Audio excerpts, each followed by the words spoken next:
परम पूज्य आचार्य गुरुवर श्री विनम्र सागर जी गुरुदेव की जय। द्वादश संग जिनवाणी माता की जय।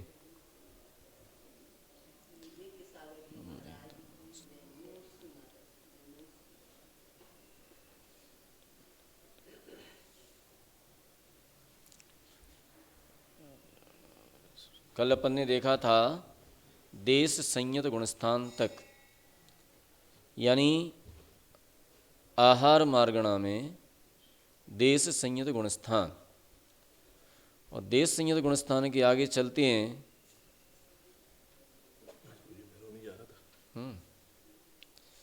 देश संयत गुणस्थान के पश्चात देश संयत गुणस्थान में 8 प्रकृतियों की विच्छुत्ति होती है, जैसे पहले बतलाई थी।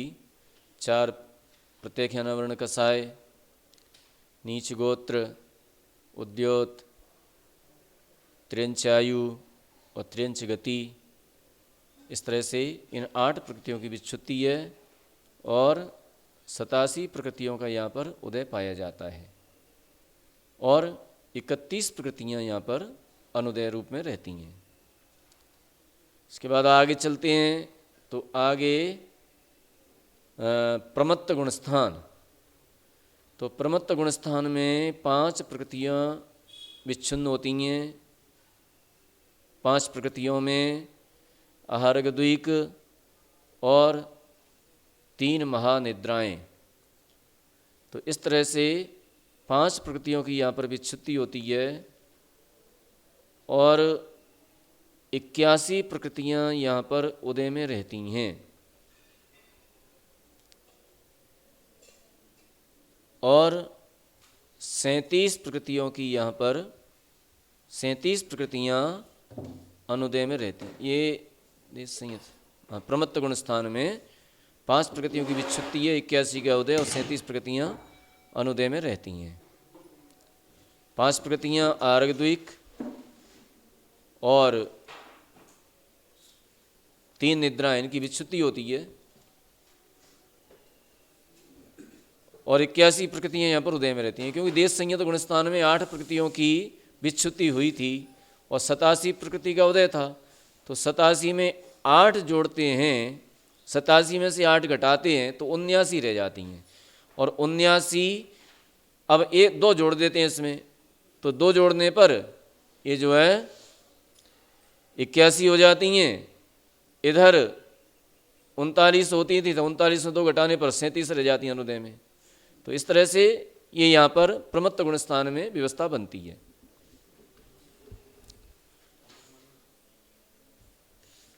यार अपन ने संगी में चल रहे थे अपन, है ना? संगी मार्गणा में चल रहे थे। संगी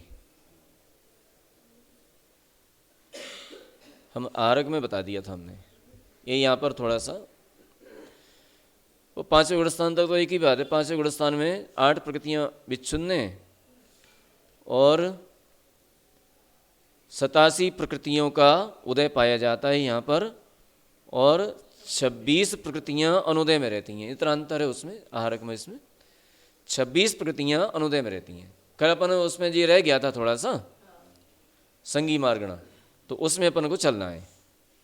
ठीक है, अब आते हैं अपन प्रमत्त गुणस्थान में। प्रमत्त गुणस्थान वही 5 प्रकृतियों की विच्छुत्ति है, आहारगद्विक और 3 महानिद्राएं।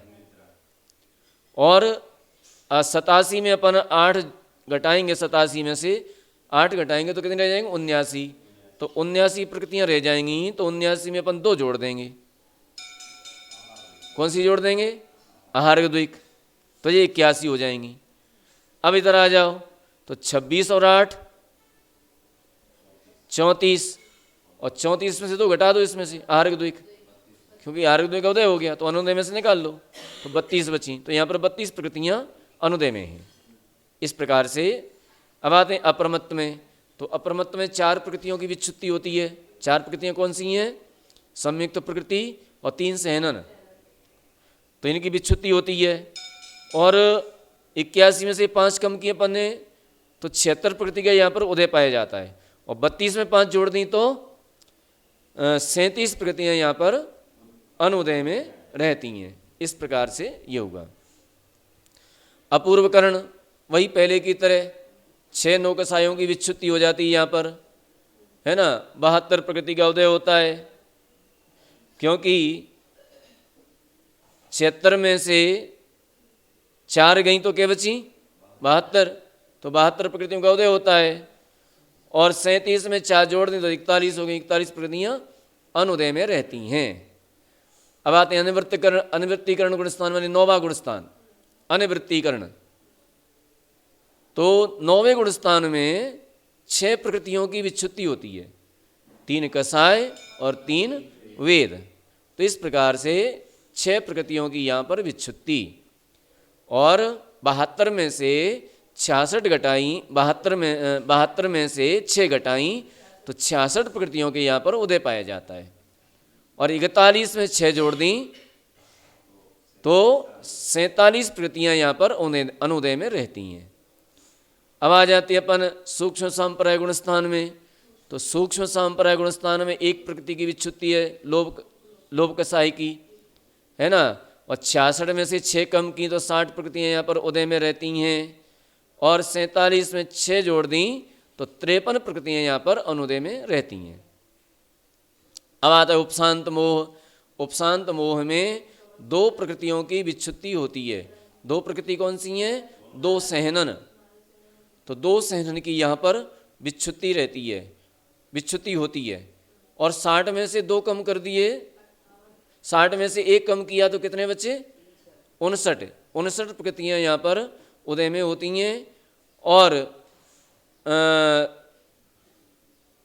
53 में 1 जोड़ देते हैं तो 54 प्रकृतियाँ यहाँ पर अनुदय में रहती हैं। इस प्रकार से ये जो है उपशांत मोह गुणस्थान की व्यवस्था है। अब आते हैं क्षीण मोह गुणस्थान में। तो क्षीण मोह गुणस्थान में 57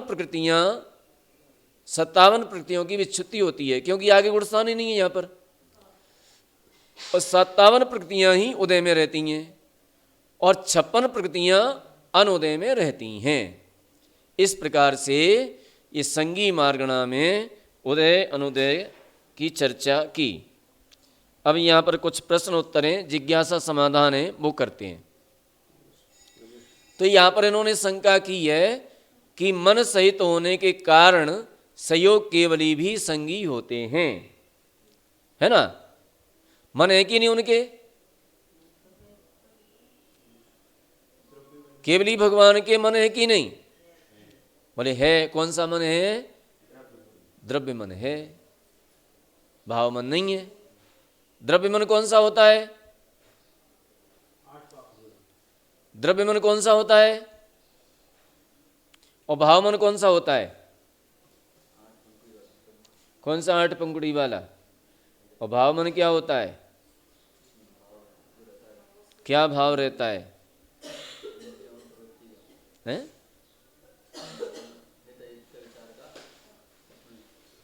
भाव मन किसे कहते हैं?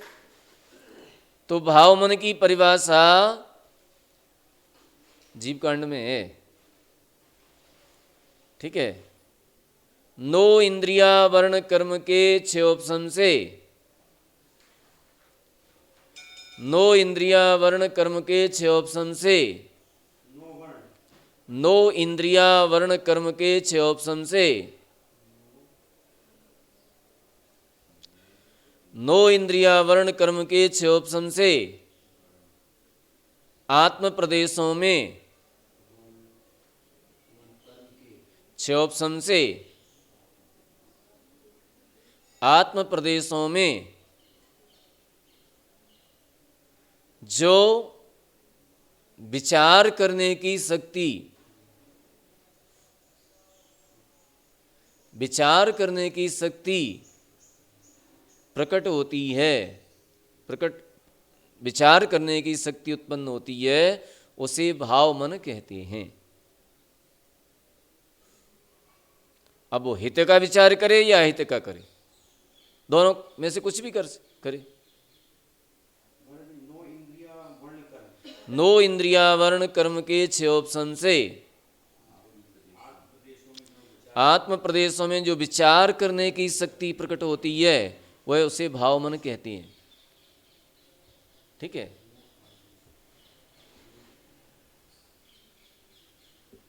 तो वो क्या है? भाव मन। और द्रव्य मन किसे कहते हैं? द्रव्य मन तो मनोवर्गणा, मनोवर्गणा से हृदय स्थल पर निर्मित,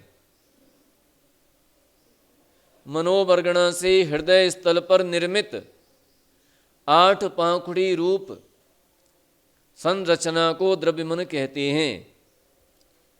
8 पाखुड़ी रूप संरचना को द्रव्य मन कहते हैं। तो मन 2 प्रकार के होते हैं, द्रव्य मन और भाव मन। द्रव्य मन जो रचना होती है, कमल की रचना होती है, वो द्रव्य मन है। और भाव मन जो 9 इंद्रियावरण कर्म के क्षोभन से जो विचार करने की शक्ति उत्पन्न हुई है, वो भाव मन है। ठीक है। अब केवली भगवान के सारे इंद्रियावरण कर्म समाप्त हो गए, सारे कर्म समाप्त हो गए। आवरण करने वाले आवरक कर्म जितने थे वो समाप्त हो गए। तो वो समाप्त हो जाने से अब भाव मन भी समाप्त हो गया, क्योंकि अब जरूरत ही नहीं है भाव मन की। वो तो क्षोभसम से हो रहा था और क्षोभसम खत्म हो गया, अब तो क्षय को हो गया। तो इसलिए यहाँ पर भाव मन खत्म हो गया।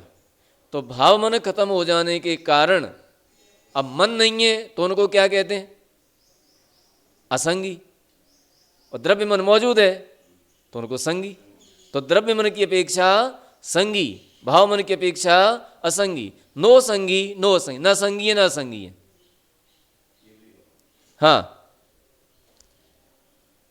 तो अब यहां पर कह रहे हैं कि इन्होंने शंका उठाई है कि मन होने के कारण वे संगी होते हैं।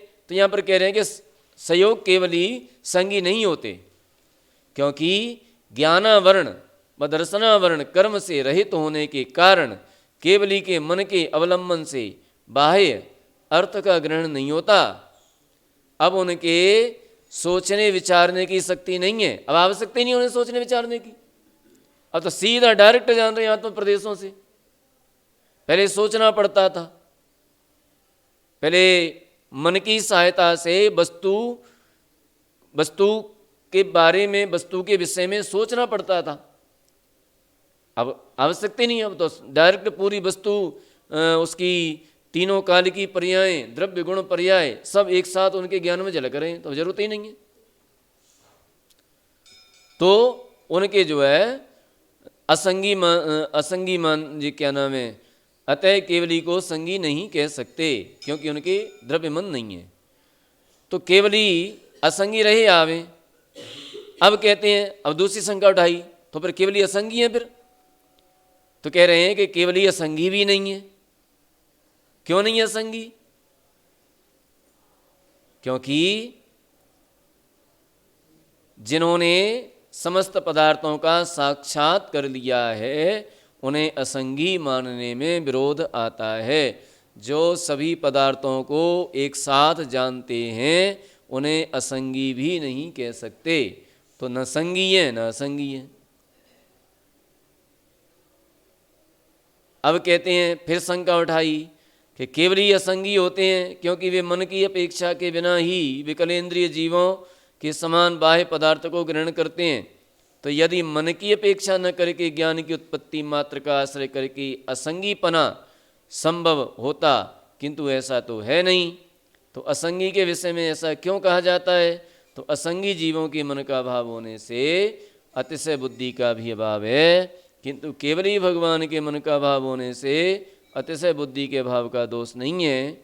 अर्थात केवली के मन का अभाव होते हुए भी अतिशय बुद्धि पाई जाती है, अतः केवली असंगी भी नहीं है। तो असंगी भी नहीं है और संगी भी नहीं है। छायोपशमिक ज्ञान अवश्य ही कहीं पर मन से उत्पन्न होता है। अतिशय बुद्धि, विशेष बुद्धि, विशेष। तो छायोपशमिक ज्ञान अवश्य ही कहीं पर संगी जीवों में मन से उत्पन्न होता है, इसलिए मन का भाव होने से विशेष छायोपशमिक ज्ञान का भाव सिद्ध होगा, न कि केवल ज्ञान का भाव सिद्ध होगा। अर्थात केवली के मन का भाव होने से अतिशय रूप केवल ज्ञान का सद्भाव पाया जाता है। असंगी मार्गणा में मनुष्य देख तो मन का अभाव पाया जाता है। तो इस तरह से केवली भगवान के बारे में कहा है, नो संगी नो असंगी, ना संगी है और ना असंगी है। संगी भी है असंगी, संगी जो है ना संगी है ना असंगी है। ठीक है। अब आती है असंगी मार्गणा। तो असंगी मार्गणा में मनुष्य द्विक, उच्च गोत्र, देवगति, नरकगति, देवगत्यानुपूर्वी, नरकगत्यानुपूर्वी, वैकृक शरीर, वैकृक अंगोपंग आदि के 5 सैनन, आदि के 5 संस्थान, प्रशस्त व्यायु गति, सुभग आदि 3, नरक, मनुष्य और देवायु, इन 26 प्रकृतियों को मिथ्यात्व गुणस्थान संबंधी 26 प्रकृतियों को मिथ्यात्व गुणस्थान संबंधी 117 उदय योग्य प्रकृतियों में से घटाने पर, मिथ्यात्व गुणस्थान में से इन 26 प्रकृतियों को घटाने पर 117 में से घटाने पर कितनी बचेंगी? 91 प्रकृतियां बचेंगी। ठीक है। तो 91 प्रकृतियां उदय योग्य होती हैं किसके? असंगी के। उदय योग्य प्रकृतियां कितनी हैं? 91। और गुणस्थान यहाँ पर 2 पाए जाते हैं। पहला गुणस्थान पर्याप्तक अपर्याप्तक सभी अवस्थाओं में, लेकिन दूसरा गुणस्थान केवल अपर्याप्तक अवस्था में ही होता है, पर्याप्तक अवस्था में नहीं होता। ठीक है। अब असंगी जीवों में दूसरा गुणस्थान केवल अपर्याप्त अवस्था में ही होता है। पहला गुणस्थान तो पर्याप्तक अपर्याप्तक सभी अवस्थाओं में होगा, लेकिन दूसरा गुणस्थान केवल अपर्याप्तक अवस्था में ही होगा। ठीक है। हाँ, तो यहाँ पर उदय युग प्रकृतियाँ 91 हैं, विच्छुत्ति 13 प्रकृतियों की है। और वे 13 प्रकृतियाँ कौन सी हैं? तो यहाँ पर गिनाई हैं मिथ्यात्व, आतप, सूक्ष्म, अपर्याप्त, साधारण, स्त्यान गृद्धि आदि 3 निद्रा, परघात, उद्योत, उच्छ्वास, दुस्वर और अप्रशस्त विहायो गति। इन 13 प्रकृतियों की यहाँ पर विच्छुत्ति हो जाती है। ठीक है।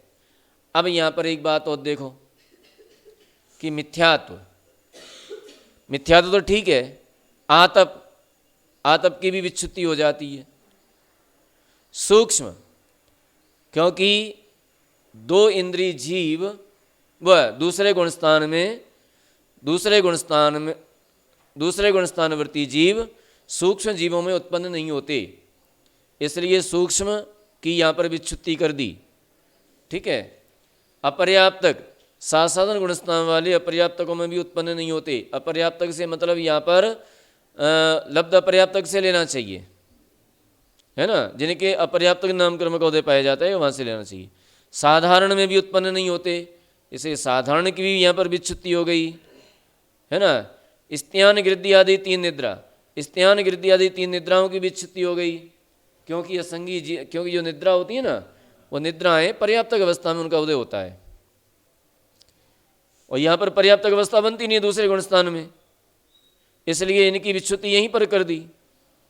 परघात का भी उदय नहीं बनता है दूसरे गुणस्थान में, क्योंकि परघात का उदय, अब किसी का घात होगा हमारे द्वारा तो पर्याप्त अवस्था में तो होगा, और अपर्याप्त अवस्था में तो होगा नहीं, और दूसरे गुणस्थान पर्याप्तक होता नहीं है, इसलिए उसकी भी विच्छुत्ति यहीं पर कर दी। उद्योत प्रकृति का उदय भी पर्याप्तक में ही होता है, और पर्याप्तक यहाँ वहाँ पर हो नहीं पाता है, इसलिए उसकी भी विच्छुत्ति यहीं पर कर दी। उच्छ्वास भी नहीं होती है वहाँ पर अपर्याप्तक अवस्था में, उच्छ्वास की विच्छुत्ति हो गई। दुस्वर, स्वर कब होगा? जब वचन बोलेगा तब, और अपर्याप्तक अवस्था में भाषा वर्गणा होती नहीं है, इसलिए उसकी विच्छुत्ति भी यहीं पर हो गई। और अप्रशस्त व्यायो गति, चलेगा कब? चलना फिरना कब होगा? जब पर्याप्तक हो जाएगा, तो वहाँ पर ये अप्रशस्त व्यायो गति भी नहीं होती है। इस प्रकार से यहाँ पर इन प्रकृतियों की विच्छुत्ति कही। अब आती हैं साधारण गुणस्थान में, तो 81 में से 13 घटाई तो कितनी बचेंगी? 91 में से 13 घटाई तो कितनी बचेंगी? 78। 78 प्रकृतियों का यहाँ पर उदय पाया जाता है शास्त्र गुणस्थान में, और 9 प्रकृतियों की विच्छुत्ति है। 9 प्रकृतियाँ कौन सी हैं? जैसे गुणस्थान में बताई थी वैसे ही, ठीक है। 4 अनंतानुबंधी का सहाय और 1 इंद्रिय स्थावर, और कौन सी थी? 1 इंद्रिय स्थावर, कितनी हो गई? 4 और 2 6, 2 इंद्री, 3 इंद्री, 4 इंद्री, 6 और 3 9। याद नहीं रखते हैं आप लोग? याद रखना चाहिए, याद रखो, ठीक है। तो इस तरह से ये संगी मार्गणा पूर्ण हुई। अब आती है आहार मार्गणा। आहारक किसे कहते हैं? जब कोई भोजन करता है तब आहारक होता है, और भोजन नहीं करता है उस समय कैसा होता है? वो अनाहारक होता है ना। ऐसा ही है ना? ऐसा नहीं है, ऐसा नहीं। आहारक कब होता है? 3 शरीर 6 पर्याप्तियों के योग्य जब पौद्गलिक वर्गणाओं को ग्रहण करता है उस समय जीव आहारक कहलाता है, और जिस समय 3 शरीर 6 पर्याप्तियों के योग्य वर्गणाओं को ग्रहण नहीं करता है उस समय अनाहारक कहलाता है, ठीक है। 3 शरीर 6 पर्याप्तियों के योग्य वर्गणाओं को जिस समय जीव ग्रहण करता है उस समय आहारक कहलाता है, और जिस समय ग्रहण नहीं करता है उस समय अनाहारक कहलाता है।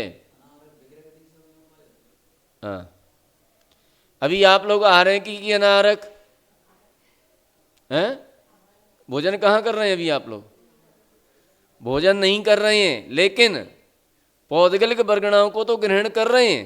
प्रत्येक समय, ऐसा कोई समय नहीं है जिस समय औदारिक शरीर के योग्य वर्गणाओं को ग्रहण नहीं कर रहे हो, क्योंकि अपना भी औदारिक शरीर है ना, और 6 पर्याप्तियों के योग्य वर्गणाओं को ग्रहण कर रहे हैं।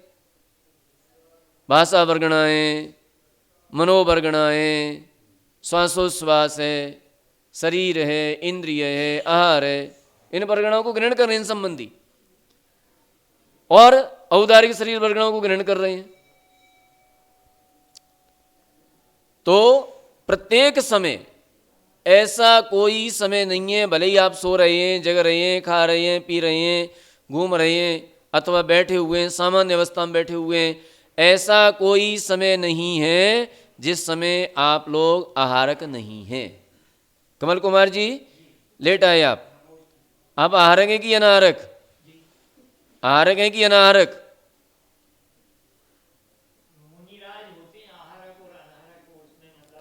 अच्छा, मुनि महाराज होते हैं, आप लोग नहीं होते आहारक अनाहारक?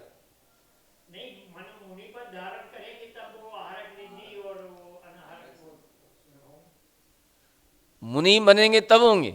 नहीं, आहारक मार्गणाएं जी, और वो आहारक शरीर मार्गणाएं, ठीक है, वो आहारक शरीर है। यहां पर ये आहार मार्गणाएं, आहार मार्गणा किसे कहते हैं? तो आहार मार्गणा में, आहारक अनाहारक मार्गणा में जीवों की जो खोज की जाती है उसे आहार मार्गणा कहते हैं, ठीक है। तो आहार मार्गणा में 2 प्रकार के होते हैं, आहारक होते हैं और अनाहारक होते हैं।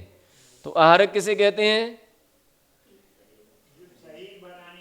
3 शरीर 6 पर्याप्तियों के योग्य जो पौद्गलिक वर्गणाएं ग्रहण की जाती हैं वो आहारक कहलाते हैं, और जिस समय ग्रहण नहीं कर रहे हैं उस समय वे अनाहारक होते हैं।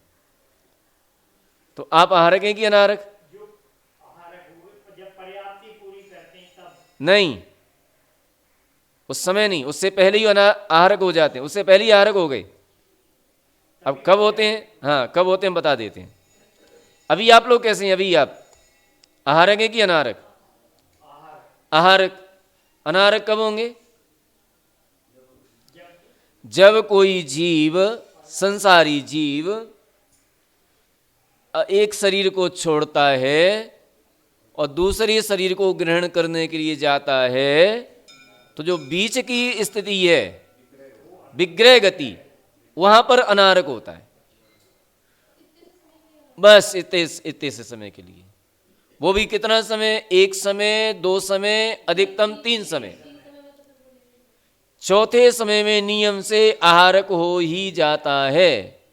एकम द्वौ त्रीन वा अनाहारकाः, है ना, एकम द्वौ त्रीन वा अनाहारकाः, 1, 2, 3 समय तक अनाहारक होता है, चौथे समय में नियम से आहारक हो जाता है।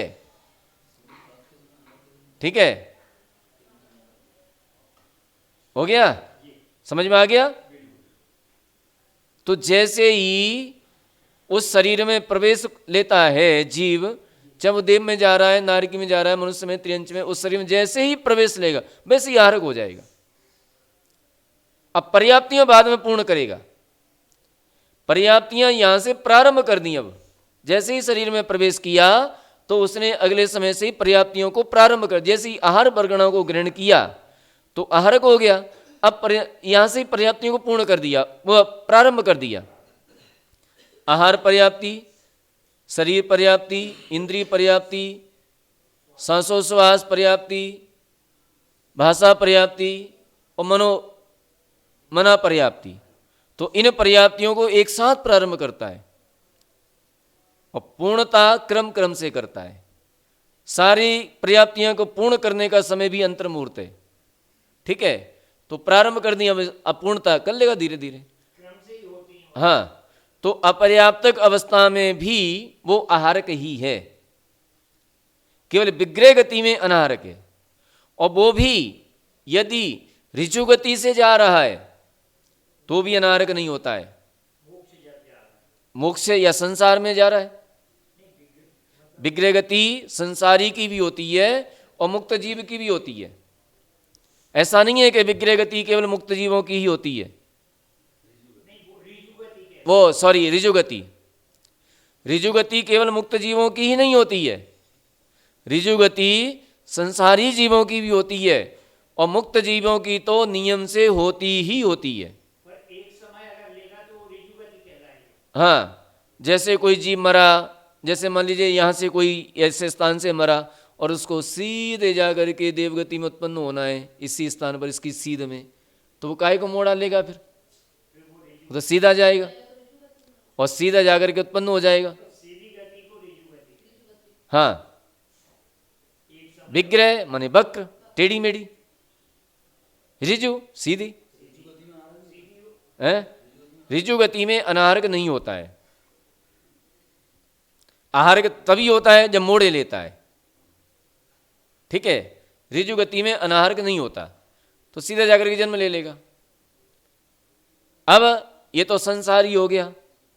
अब केवल ही समुद्रघात में भी अनाहारक होते हैं 3 समय के लिए। केवल ही समुद्रघात में 3 समय के लिए अनाहारक होते हैं, शेष समय में आहारक ही रहते हैं। प्रतर, लोकपूर्ण, दंड, प्रतर, कपाट, दंड, कपाट, फिर प्रतर, फिर लोकपूर्ण, प्रतर, लोकपूर्ण। तो प्रतर समुद्रघात करते हैं तो उसमें अनाहारक हो गए, कर्मण का योग हो जाता है वहां पर। हाँ, फिर लोकपूर्ण हुआ तो लोकपूर्ण में भी वो अनाहारक रहे, फिर लौटे तो लौट करके फिर प्रतर हुआ। उस समय शरीर के मतलब आत्मा के सारे प्रदेश करते हैं क्या ये? संपूर्ण प्रदेश संपूर्ण लोक में फैल जाती है उनके, ये होता है लोकपूर्ण। प्रतर में बात बलयों को छोड़ करके शेष पूरे लोक में फैल जाती हैं, वो होता है प्रतर। कपाट में जैसे किवाड़ खुलता है ना, तो ऐसे खुलते हैं ये कपाट। दंड सीधे सीधे टच करते हैं सर्वासिद्धि तक, सिद्धालय तक, सिद्ध क्षेत्र।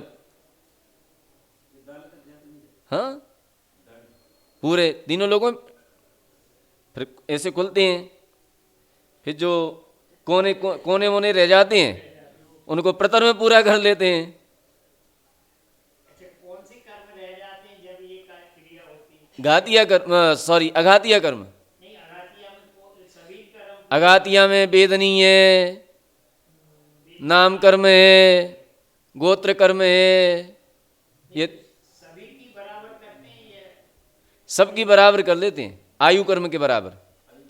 जितने आयु कर्म के निषेक शेष बचे हैं अंतर्मूर्त प्रमाण, उसके बराबर सभी कर्मों के निषेकों को कर लेते हैं। अब एक एक समय में एक एक निषेक खिरता जाता है, लास्ट होता है तो लास्ट में सारे निषेक खिर जाते हैं। अब करें क्या? स्थिति कांड घात होता नहीं है, तो स्थिति पहले तो स्थिति कांड घात होता था, तो उसके द्वारा धीरे धीरे वो कर्मों को कम कर लेते थे। अब क्या हो, अब कुछ नहीं कर सकते, तो कुछ नहीं कर सकते, समुद्र घात करते हैं। फिर स्थिति कांड जो होता है वो केवल 8वें में गुणस्थान में होता है। 8वें 9वें 8वें 9वें दोनों और भी होता है, 10वें में 12वें में चलते रहते हैं, है ना। तो केवली समुद्र घात में बराबर कर लेते हैं, तो 3 समय के लिए अनाहरक होते हैं। हाँ नहीं, दंड समुद्र घात में तो, दंड में तो उनकी वही अवस्था रहती है सामान्य, पर्याप्त ही रहती है। कपाट में वो अपर्याप्तक हो जाते हैं, कपाट में अपर्याप्तक हो जाते हैं, वहां पर औदारिक मिश्र का योग हो जाता है। फिर प्रतर में गए, प्रतर में कार्मण का योग हो जाता है, अनारक हो गई। फिर लोकपूर्ण में गए, लोकपूर्ण में भी वही रहता है, कार्मण का योग, अनारक। फिर लौट के आए प्रतर में, तो वहाँ पर भी कार्मण का योग है, अनारक है। फिर आ गए कपाट में, तो यहाँ पर मिश्र हो गया, और फिर आ गए दंड में, फिर सामान्य अवस्था। हाँ तीनों क्रियाएं हाँ पहले जो होती हैं वही वापस। हाँ, तो इस तरह से ये 3 समय के लिए, केवली भगवान भी 3 समय के लिए अनारक होते हैं। अब आते हैं 14वें गुणस्थानवर्ती भी अनारक होते हैं, क्योंकि वहाँ पर सारे योग समाप्त हो गए, अयोगी हो गए।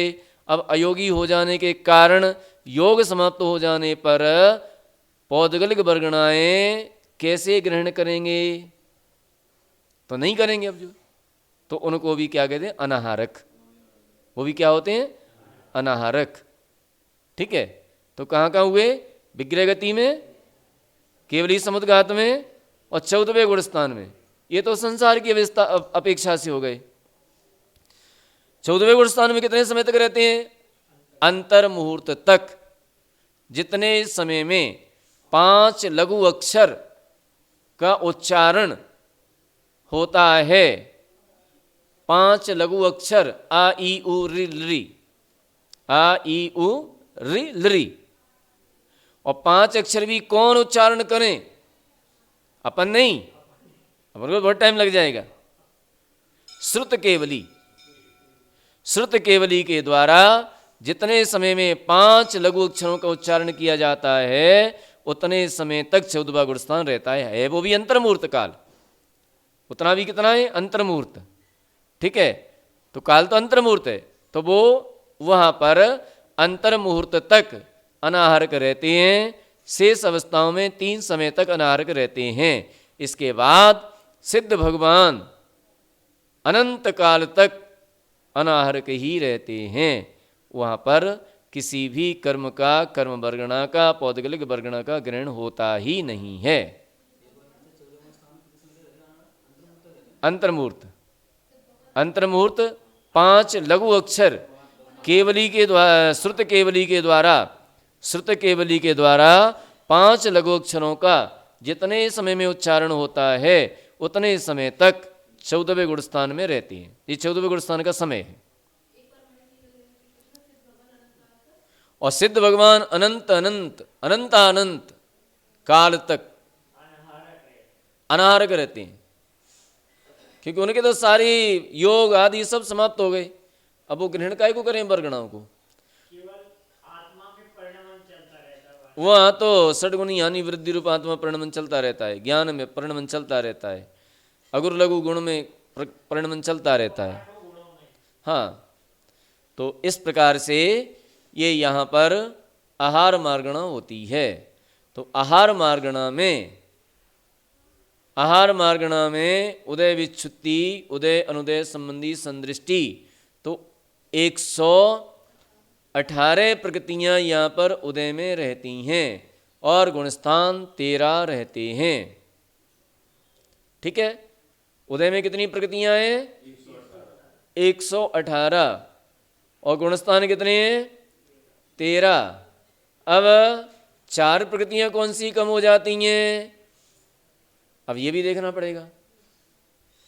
आहारक अवस्था में 4 प्रकृतियाँ कौन सी कम हो जाती हैं?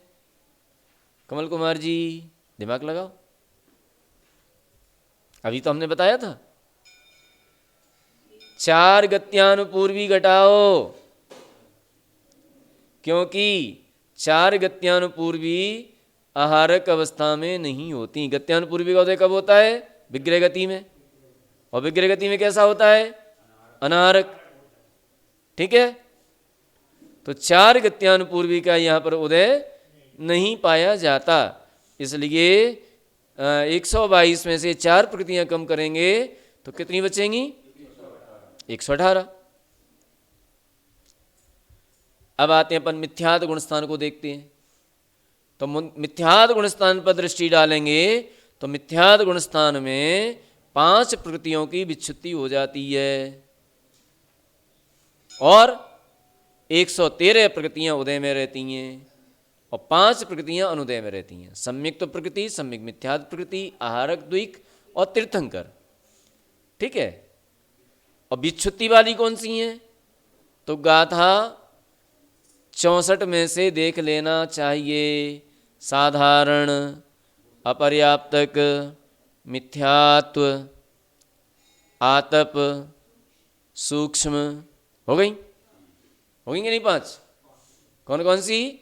मिथ्यात्व, आतप, सूक्ष्म, साधारण, अपर्याप्त। इन 5 प्रकृतियों की यहाँ पर विच्छुत्ति हो जाती है।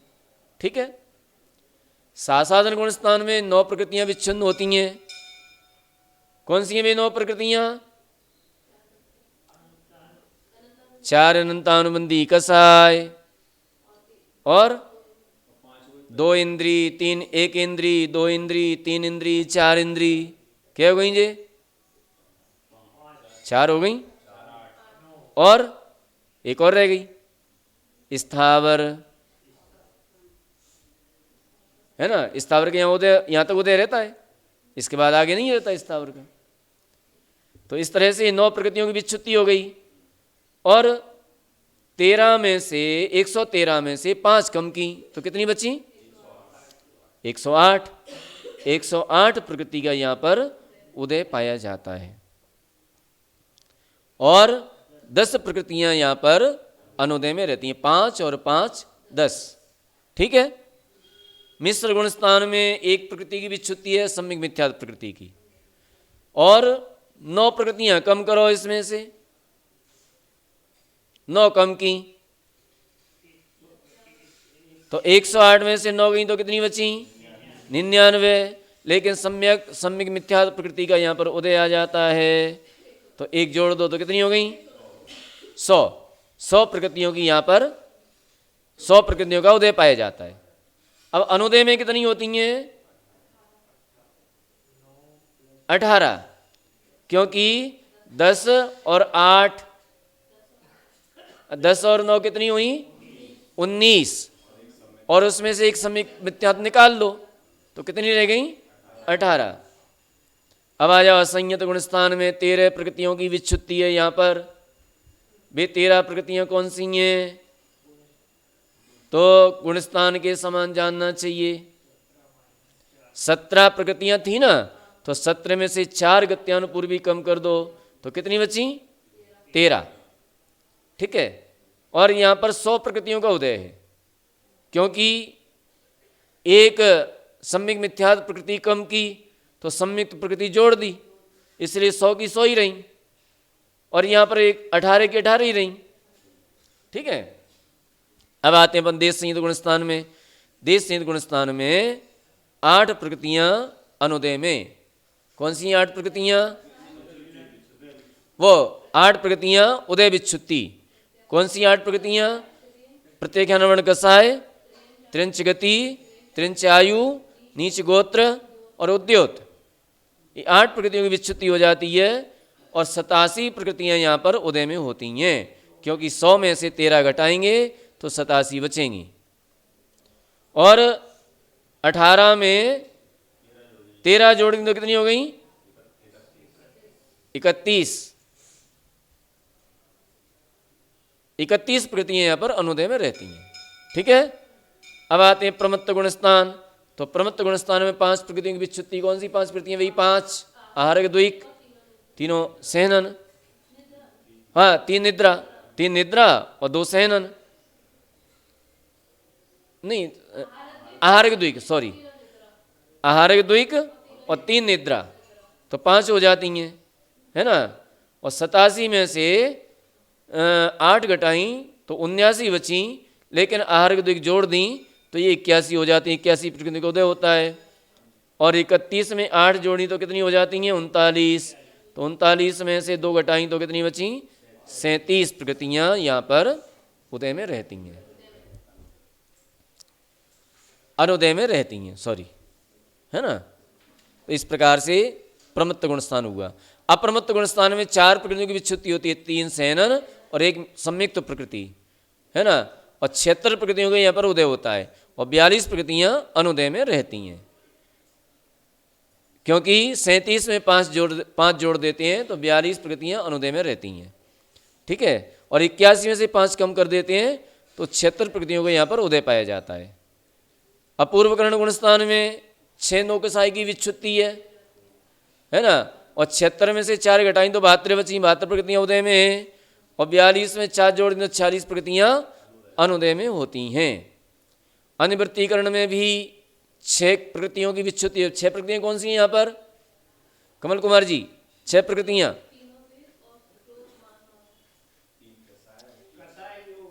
3 कसाय, क्रोध मान माया और तीनों वेद, तीनों 3 6, तो 6 की विच्छुत्ति। और 72 में से 6 घटाई तो कितनी बची? 66 प्रकृतियों का उदय। और 46 में 6 जोड़ दें तो 52 प्रकृतियों का अनुदय। इस प्रकार से ये कौन सा हुआ? अनिवृत्तीकरण।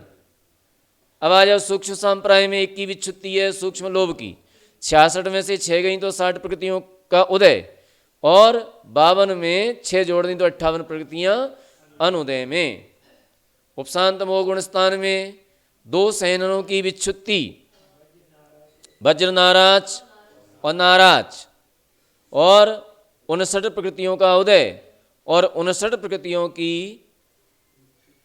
प्रकृतियां ही यहाँ पर अनुदय में होती हैं। ठीक है।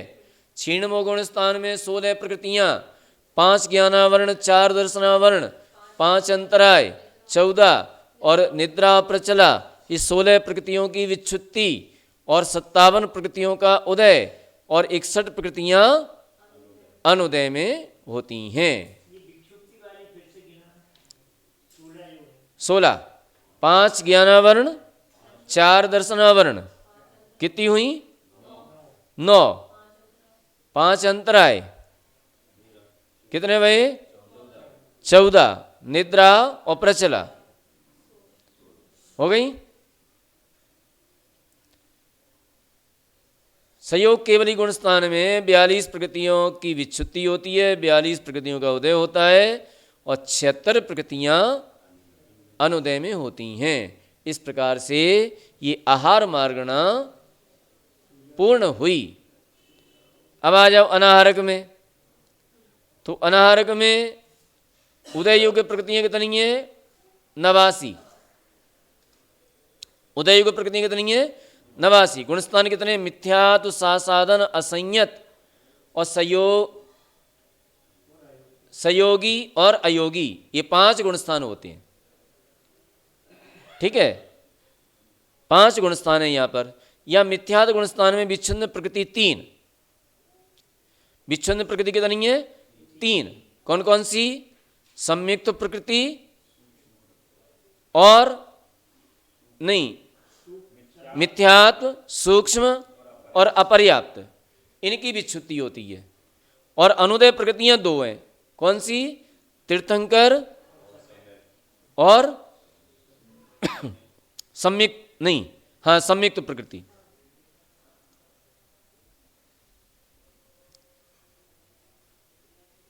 तीर्थंकर और सम्यक्त प्रकृति, ये जो है अनुदय, क्योंकि मिथ्या तो गुण स्थान है ना यहां पर, और विच्छुत्ति तीन की हुई, मिथ्या, सूक्ष्म, पर्याप्त।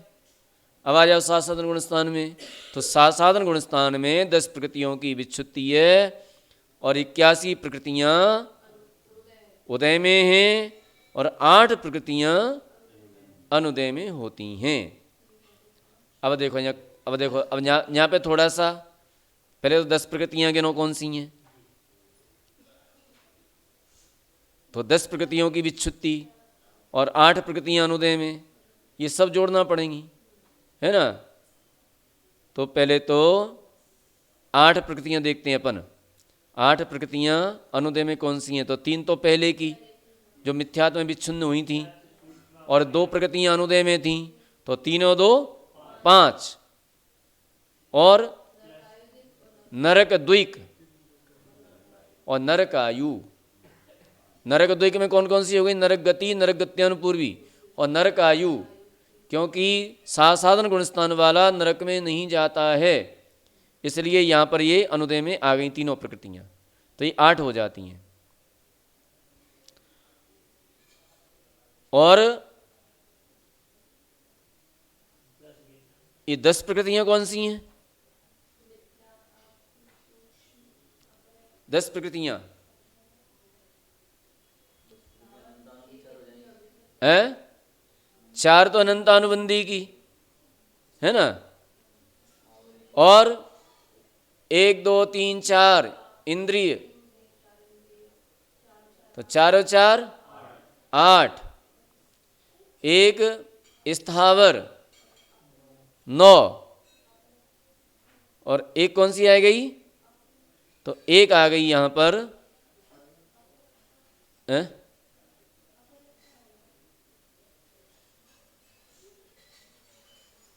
अपर्याप्त तक तो ऊपर खत्म हो गई ना। एक कौन सी आई है? सात साधन गुण से विच्छिन्न प्रकृति 10, उदय प्रकृति 81, अनुदय प्रकृति यहाँ भी दिया नहीं है।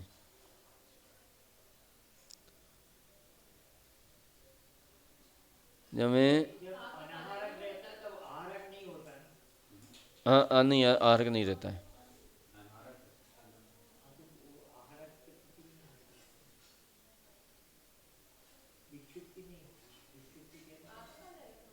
हैं? आतप तो यहाँ उदय ही नहीं है, अनारक में आतप का उदय नहीं होता है। यहाँ पर अनारक में आतप का उदय नहीं है, तो आतप में कौन सी प्रकृति ली है इन्होंने? दूसरे गुणस्थान में विच्छुत्ति,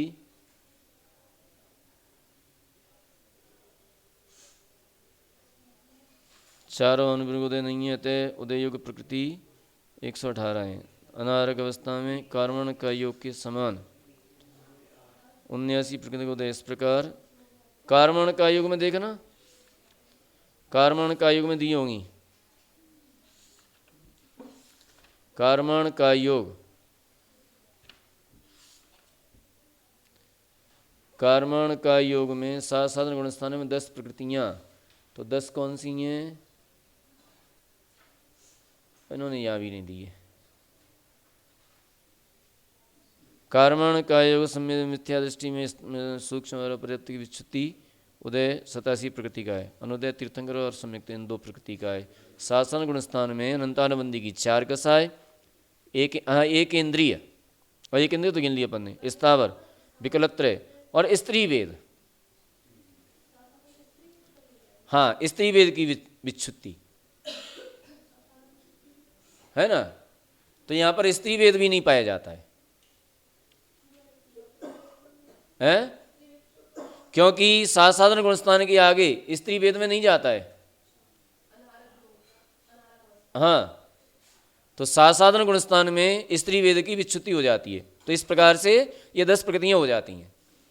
ठीक है, 4 अनंतानुबंधी और 4 माने विकलत्र 3 और 1 एकेंद्री, तो 4 4 8 और 1 स्थावर 9 और 1 स्त्री वेद, तो 10। इस प्रकार से यहाँ पर 10 प्रकृतियों की विच्छुति हो जाती है। असंयत गुणस्थान में 51 प्रकृतियों की विच्छुति होती है और 75 प्रकृतियों का उदय होता है और 14 प्रकृतियां अनुदय में होती हैं, क्योंकि इसके आगे 5 6 7 8 9 10 11 12 यहाँ तक गुणस्थान ही नहीं है। तो उनकी विच्छुति, उनकी सारी विच्छुति सब यहीं पर करा दी इन्होंने, सभी गुणस्थानों की। इसलिए यहाँ पर 51 प्रकृतियों की विच्छुति इन्होंने कही है ना। और 75 प्रकृतियों का यहाँ पर उदय है और 14 अनुदय में हैं। अब आ जाओ संयोग केवली, संयोग नहीं संयोग केवली। संयोग केवली में 13 प्रकृतियों की विच्छुति होती है ना। वे 7 प्रकृतियां, 13 प्रकृतियां कौन सी हैं? साता, साता में से 1 निर्माण, स्थिर, अस्थिर, शुभ, अशुभ, तेजस, कारमण, अगुरु, लघु और वर्णादि 4।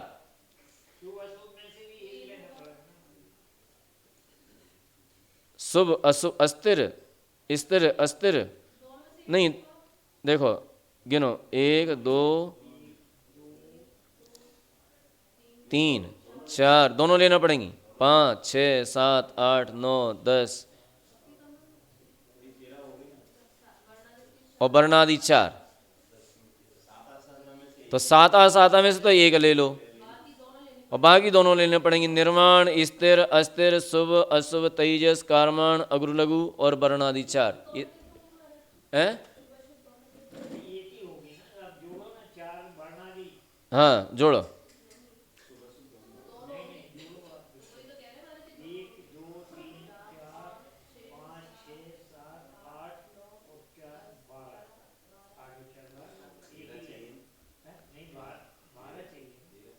तेरह चाहिए, 13 है ना। तो 13 तो दोनों लेना पड़ेंगी। निर्माण, स्थिर, अस्थिर, शुभ, शुभ अशुभ दोनों वहाँ पे उदय हो सकते। देखो क्या रहता है ना, एक बात ध्यान रखो, जो अप्रशस्त प्रकृतियां हैं उदय में तो आ रही हैं वो, लेकिन उदय में आ रही हैं लेकिन उनका अनुभाग इतना कम है कि वो पता ही नहीं चलता है।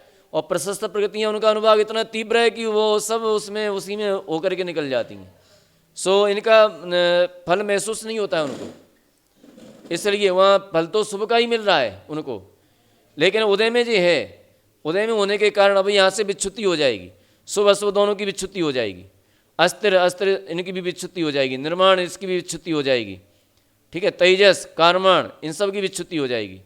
अगुरु, लघु और वर्णादि 4, तो इन सब की यहाँ पर 13वें गुणस्थान में विच्छुति हो जाती है। और अयोग केवली गुणस्थान में 12 प्रकृतियों की विच्छुति होती है, 12 प्रकृतियों का ही उदय है और 77 प्रकृतियाँ अनुदय में रहती हैं। इस प्रकार से ये आहार मार्गणा भी समाप्त हुई और इस प्रकार से ये उदय प्रकरण यहाँ पर पूर्ण हुआ है। रहता है ना तीर्थंकर प्रकृति का उदय, हाँ हाँ रहता है ना। वो कहाँ कम की है इसमें, अनारक में कहाँ कम की है? सहयोग केवली में उदय में है ना तीर्थंकर प्रकृति।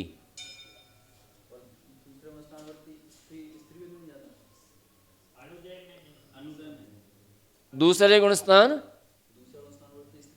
हाँ जाता है ना, तो विच्छुति कराई है, उदय तो अनुदय थोड़ी कराया है। दूसरे गुणस्थान में विच्छुति, दूसरे गुणस्थान विच्छुति का मतलब हो गया कि दूसरे गुणस्थान तक तो उसका उदय है लेकिन इसके आगे नहीं होगा। ठीक है, दूसरे गुणस्थान में तो उदय है उसका, इसके आगे नहीं होगा। ठीक है ना, हाँ। तो इस तरह से